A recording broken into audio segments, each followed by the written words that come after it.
नमस्कार मित्रांनो, तुम्ही आलेला आहात मनोज स्प्राउट सेंटर या ठिकाणी. तर मित्रांनो, आपल्याकडं मल्टी टाइप्स ऑफ ग्रेन असतात, जसं की मटकी असते, राजमा असते, हे बाकी मिक्स आयटम असतात त्याच्यामध्ये. आपण स्टार्ट करूया. आपण पौष्टिक भेळ कशी तयार करतो.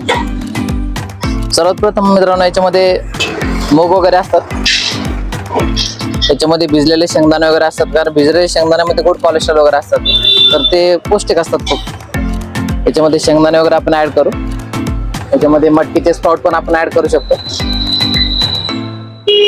त्याच्या पण रॉ मध्ये मूग खाऊ शकतो, मटकी खाऊ शकतो. हे रॉ मध्ये खाल्ले तर काही प्रॉब्लेम नाही, पण काहींना समजा डायजेशनचे प्रॉब्लेम असतात किंवा फिजिकली वर्कआउट जे लोक जास्त करत नाही, बसून काम करतात, अशा लोकांना जरा प्रोटीन युक्त जरा डायजेस्ट व्हायला वेळ लागतो. म्हणून आपण या ठिकाणी काय करतो, चणे वगैरे, राजमा वगैरे जे तर ते बॉईल करून आणत असतो. थोडंसं हळद मीठ टाकून याच्यामध्ये बॉईल केलं की पचायला थोडं इझी पडतं ते, आणि भेळ चवीलाही टेस्टी लागते खूप. आपण ऍड करूया याच्यामध्ये. हे सगळं ऍड केल्यानंतर त्याला व्यवस्थित मिक्स करून घ्यायचं.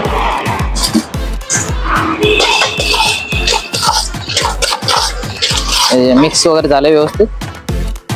आता याच्यामध्ये आपल्याला थोडेसे स्पायसेस वगैरे ऍड करायचे. मेन म्हणजे जिरा वगैरे असतं. जिरा कसं आहे, बीपी पण नॉर्मल करतो आणि वजन कमी करण्यालाही चांगलं असतं. जिऱ्यामध्ये मी भरपूर सारे समजा दालचिनी वगैरे, काळी मिरी वगैरे हे सगळे याच्यासोबत ग्राइंड केलेले आहेत, जे की आपल्याला इम्युनिटी बूस्ट करण्यासाठी पण मदत करतात. ते शेंदो मीठ आहे, जे खड्यांचं मीठ असतं, शेंदो मीठ जे आरोग्यासाठी खूप चांगलं असतं. शेंदो मीठ हे जे आपलं पांढरं मीठ वापरतो आपण घरी रेग्युलर, त्याचे अपोजिट काम करतं. ते पांढरं मीठ जे समजा बीपी वगैरे, बीपीचे पेशंटला ते जास्त चालत नाही, सोडियम वगैरे, पण हे जर मीठ आपण आपल्या आहारामध्ये समाविष्ट केलं तर याचा काही प्रॉब्लेम नाही. तसा त्याचे खूप आरोग्यदायक खूप फायदे आहेत. आपण हे पण ऍड करूया याच्यामध्ये. नंतर माझे काही सिक्रेट मसाले आहेत, जे भेळसाठी मी वापरत असतो.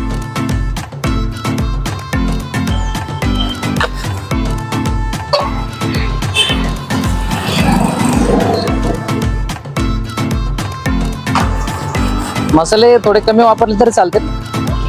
कसं आहे, चवीला थोडं व्यवस्थित लागावं, भेळ थोडी क्रंची लागावी, त्यासाठी मी थोडेसे मसाले, पण हे सगळे होममेड मसाले आहेत, म्हणजे याच्यामध्ये अनहेल्दी मसाले काही नाही. हळद वगैरे आपण सगळं वापरतो याच्यामध्ये.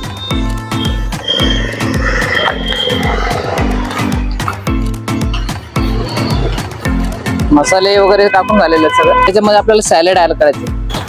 याच्यामध्ये कुठल्याही प्रकारचं ऑइल नाही आहे किंवा काही नाही, एकदम सगळं लिमिटेड आहे. सगळे पीठ वगैरे सगळे सॅलेड आहेत बघा. कोथिंबीर वगैरे, तुम्हाला आणखी काही ऍड करावं वाटलं ते ऍड करू शकता तुम्ही. ड्राय फ्रुट्स वगैरे पण याच्यात ऍड करू शकता. प्रॉपरली चांगलं मिक्स करून घ्यायचं. मिक्स झाल्यानंतर थोडं लिंबू वगैरे ऍड करून घ्यायचं. लिंबामुळे कसं जरा भेळ अजून छान लागते. आता आपण सर्व करूया याला.